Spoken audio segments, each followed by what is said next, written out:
ভালো আছো? তোমাদের সকলের দয়ায় আমিও ভালো আছি। আপনারা দেখছেন তাজুল টেস্টিভ মিডিয়া। আপনাদের সাথে আছি আমি তাজুল। আজকে আবারও আপনাদের সকলের সামনে নতুন একটি ভিডিও নিয়ে উপস্থিত হলাম। ভিডিওটি হলো আমরা কিভাবে কোনো ধরনের অ্যাপ ছাড়াই ফটো অ্যান্ড ভিডিও হাইড করতে পারবো। তো আমরা অনেকেই অ্যাপস লক ব্যবহার করে থাকি ফটো অ্যান্ড ভিডিও হাইড করার জন্য। তো আপনাদেরকে আজকে শিখিয়ে দেবো কীভাবে কোনো ধরনের অ্যাপস ছাড়াই আপনাদের অ্যান্ড্রয়েড ফোনে ফটো অ্যান্ড ভিডিও হাইড করতে পারবেন। তো কথা না বাড়িয়ে সোজাসুজি চলে যাব ভিডিওর মূল পর্বে। ভিডিওটি শুরু করার আগে বলে দিই, যারা এখনও পর্যন্ত আমার চ্যানেলটি সাবস্ক্রাইব করেনি তারা আমার চ্যানেলটি সাবস্ক্রাইব করে পাশে থাকা বেল আইকনটি বাজিয়ে নিন, যাতে করে পরবর্তীতে যে নতুন ভিডিওটি আমি আপলোড করব সেই ভিডিওটি আপনারা সবার আগে পেয়ে যান। তো ভিডিওটি শুরু করার জন্য কি করতে হবে, আপনাদের হাতের যে স্মার্টফোনটি রয়েছে সেই স্মার্টফোনের ফাইল নামে যে অপশনটি রয়েছে সেই ফাইল নামের অপশনটি আপনাদেরকে খুঁজে বের করতে হবে। অ্যাপসটি যদি আপনাদের ফোনে দেওয়া না থাকে তাহলে আপনারা প্লে স্টোর থেকে ডাউনলোড করে নেবেন।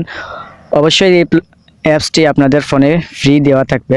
দেখুন এই অ্যাপসটি, এই ফাইল নামে যে অপশন যে ফাইলটি রয়েছে অ্যাপস, এই অ্যাপসটি আপনারা ওপেন করবেন। ওপেন করার পর আপনারা একটু নিচে চলে আসবেন। নিচে চলে আসার পর যে এখানে একটা অপশন দেখতে পারবেন সেভ ফোল্ডার, এই সেভ ফোল্ডারের উপর আপনারা ট্যাপ করবেন।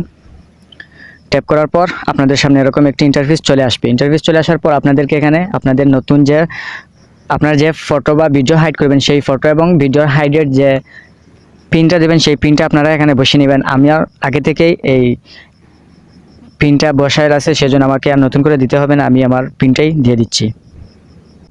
তো পিনটা বসিয়ে দেওয়ার পর এখান থেকে নেক্সট যে অপশনটি পাবেন সেই নেক্সট অপশনটি উপর ট্যাপ করে দেবেন। ট্যাপ করে দেওয়ার সাথে সাথে আপনাদের সামনে এরকম একটি ইন্টারফেস চলে আসবে। তো এখন যে ফটো বা ভিডিওটি আপনারা হাইড করতে চাচ্ছেন, তো ভিডিওটি হাইড করার জন্য আপনাদেরকে ব্যাক বাটন দিয়ে বের হয়ে আসতে হবে। বের হয়ে আসে যে ফটোটি আপনারা হাইড করবেন সেই ফটোটি আপনারা সিলেক্ট করে নেবেন। তো ধরুন আমি এই ফটোটি হাইড করব, এই ফটোগুলো হাইড করব। তো আমি এই ফটোগুলোর উপর ট্যাপ করে দেবো। ট্যাপ করে দেওয়ার সাথে সাথে আপনাদের সামনে যে উপরে যে 3 ডট নামে যে অপশনটি দেখতে পাবেন সেই অপশনের উপর আপনারা ট্যাপ করবেন। ট্যাপ করে দেওয়ার সাথে সাথে এখানে যে দেখতে পাচ্ছেন মুভ টু সেভ ফোল্ডার, এই মুভ টু সেভ ফোল্ডারের উপর আপনারা আবার ট্যাপ করে দেবেন। ট্যাপ করে দেওয়ার পর আপনারা যে পিনটি ক্রিয়েট করেছিলেন সেই পিনটি এখানে বসিয়ে দেবেন। বসিয়ে দেওয়ার পর এখান থেকে নেক্সট অপশনটির উপর আপনারা ট্যাপ করবেন। দেখুন ট্যাপ করার সাথে সাথেই যে দেখুন নিচে এখান থেকে মুভ হয়ে গেছে। তো এখানে এখন আপনাদেরকে দেখাবো আপনাদের যে ফটোটি আপনারা লুকিয়েছিলেন সেই ফটোটি কি আদৌ হাইড হয়েছে সেই প্রমাণটি এখন দেখাবো। তো আপনারা আবার ব্যাক বাটন দিয়ে বের হয়ে আসবেন। আসার পর আবারও যে সেভ ফোল্ডারটি রয়েছে ফোল্ডারের উপর আবার ট্যাপ করবেন। ট্যাপ করার পর আপনারা যে পিনটি দিয়েছিলেন সেই পিনটি আবারও বসিয়ে দেবেন। বসিয়ে দেওয়ার পর আবার নেক্সট অপশনের উপর ট্যাপ করবেন। দেখুন আমরা যে ফটো দুটি হাইড করেছিলাম সেই ফটো দুটি অলরেডি চলে এসেছে। তো এভাবেই আপনারা আপনাদের ফোনে কোনো ধরনের অ্যাপ ছাড়াই ফটো অ্যান্ড ভিডিও বা যে কোনো ধরনের মিউজিক যে কোনো অ্যাপসও আপনারা এই সেভ ফোল্ডারের মাধ্যমে আপনারা লুকিয়ে রাখতে পারবেন কোনো ধরনের অ্যাপ ছাড়াই। তো এখন দেখাবো যদি আপনাদের যে পিনটি আপনারা দেবেন, পিনটি দেওয়ার পর যদি কেউ আপনাদের পিনটি দেখে নেয়, তো দেখে নেওয়ার পর আপনারা যে পিনটি কিভাবে পরিবর্তন করবেন সেই অপশনটি এখন আপনাদেরকে দেখিয়ে দেব। তো আবার ব্যাক বাটন দিয়ে বের হয়ে আসবেন। বের হয়ে আসার পর এখানে যে 3 ডট নামে যে অপশনটি দেখতে পাবেন এই অপশনের উপর আপনারা ট্যাপ করবেন।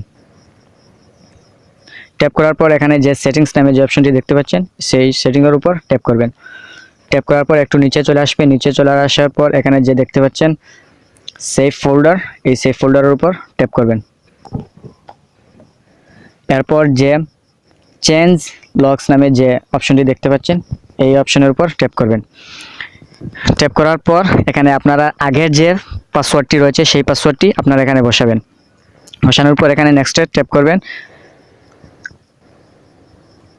ট্যাপ করার পর এখন যে নিউ প্যাটার্নও দিতে পারেন, পিনও দিতে পারেন। তো এখান থেকে আপনারা আপনাদের প্যাটার্নও দিয়ে দিতে পারেন এবং পিনও দিয়ে দিতে পারবেন। এভাবেই আপনারা আপনাদের ফোনের এই সেভ ফোল্ডারের পিনও চেঞ্জ করতে পারবেন। তো আশা করি ভিডিওটি আপনারা বুঝতে পারছেন এবং ভিডিওটি খুব ভালো লেগেছে। যদি ভিডিওটি ভালো লাগে তাহলে ভিডিওটিতে একটি লাইক দেবেন এবং ভিডিওটি কেমন হয়েছে তা কমেন্ট বক্সে জানিয়ে দিবেন এবং আমার চ্যানেলটি সাবস্ক্রাইব করে পাশে থাকা বেল আইকনটি বাজিয়ে দিবেন, যাতে করে পরবর্তীতে যে ভিডিও আমি আপলোড করব তা সবার আগে আপনারা পেয়ে যাবেন।